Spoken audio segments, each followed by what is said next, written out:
Welcome back to the realm of Final Fantasy XIV. We're not yet done with Alexander, so today we're going to be queuing up for the third, the Heart of the Creator.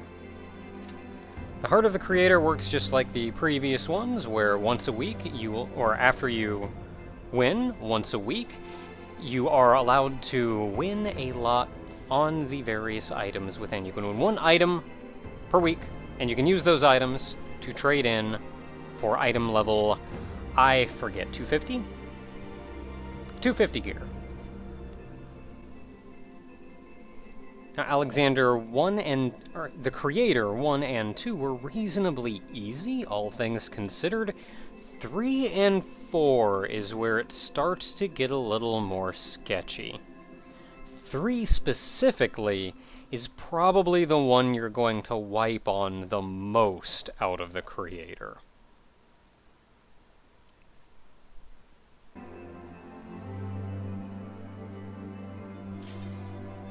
And we're in.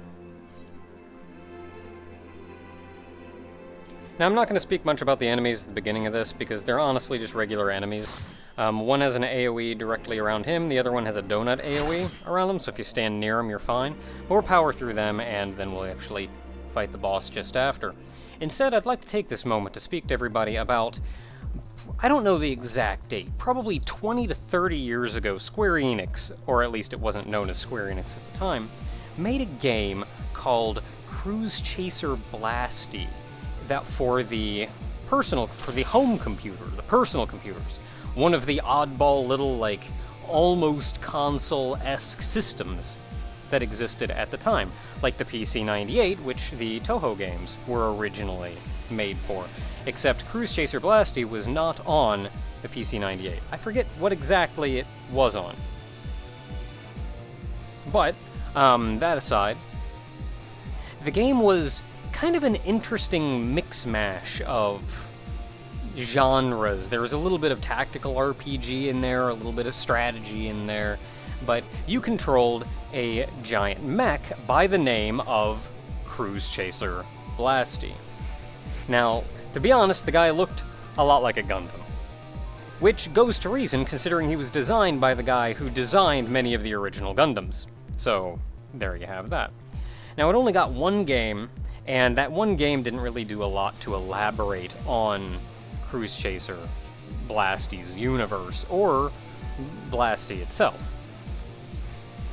However, after that, there was a hobby magazine with models and such in them that took it upon itself, and with the actual license and agreement from Square, started making models of the characters, and even started running some comics, I guess you could say, of the character, of the adventures beyond the game itself. And there you actually learned a fair amount about, like, the pilots and what's going on in the world setting and all of that, and Blasty itself underwent several redesigns. And eventually it changed from the Gundam look that it started with to something more akin to an orbital frame from, game I did a Let's Play of. Escapes me at the moment. So, we have that. And we had a much cooler thing. Now, the cool thing about Cruise Chaser Blasty was it wasn't just a giant robot. It could actually transform, and it transformed into, and not really anything in particular, it didn't like turn into a truck or anything, but it turned into a more of a spaceship form. Like a cruiser form, I guess you could say. And the redesign that made it look more like an orbital frame pushed this even more. So it looked nice, let me tell ya. Real sleek, especially its cruiser form.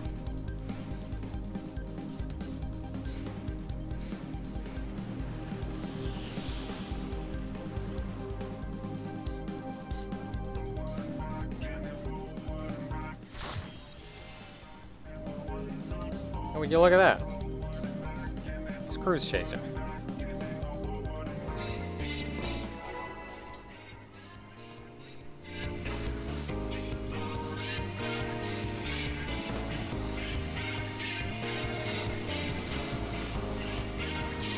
You give me a countdown, I will punch it.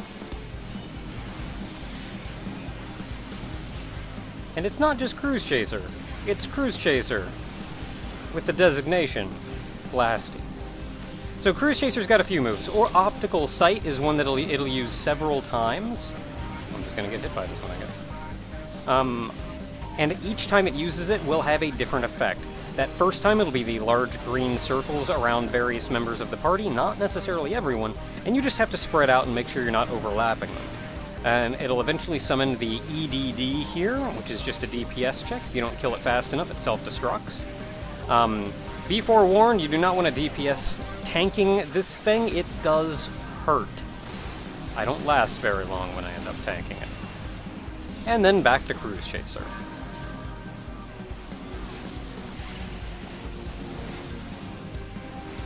Okay, there's Optical Sight again. This time, I believe it's doing a large AoE in the center of the room, so just skirt your way to the outside edge.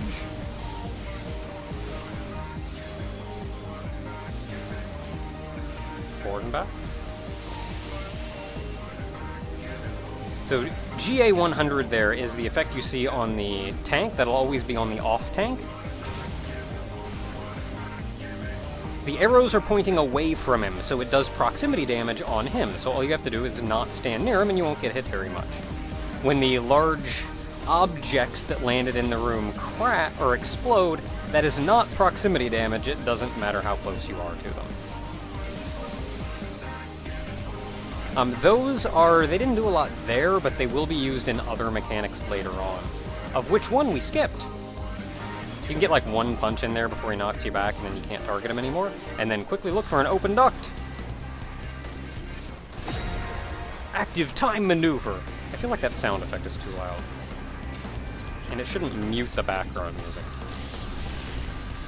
Yeah, if you don't hit the button on time to get on him, you die. Right there, that's it for you. And the end. Boop. Don't stand in the middle, but after the explosion you can run in and keep beating on him. Okay, so Eternal Darkness he's doing now is just going to be a lot of raid damage.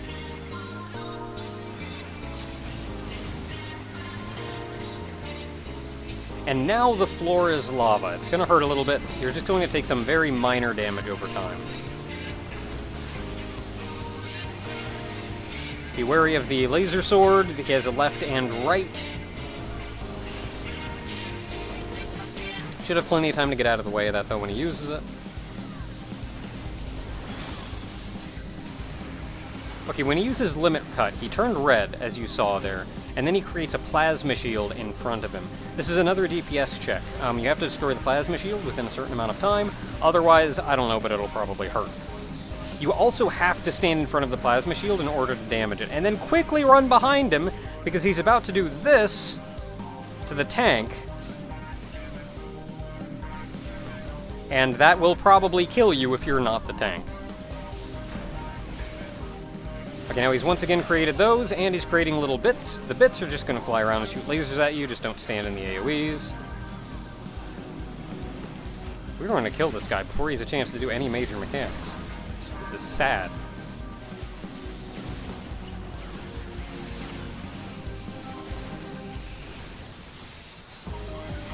Optical Sight again.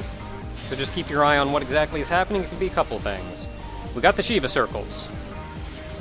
Watch where the first one was, and then run towards it after it goes away. He then uses Propeller Wind. This is where you have to break line of sight between him and you using those large metal things. Otherwise, you'll get confused and just end up running around in circles. Another Optical Sight with the large circles around him. And it's usually by this point, after that little string of attacks there, that pretty much the entire party is dead. And it's just a matter of everybody praying and holding on as hard as they can. He does summon an EDD, but honestly, we're just gonna kill him.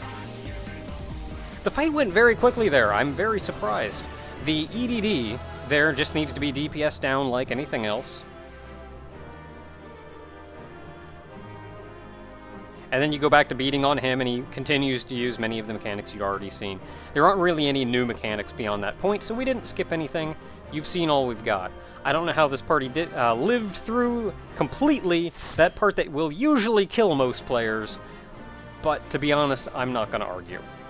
We also killed it very quickly, so they're probably just kind of good. You saw the items there. Of note is here in the Creator 3.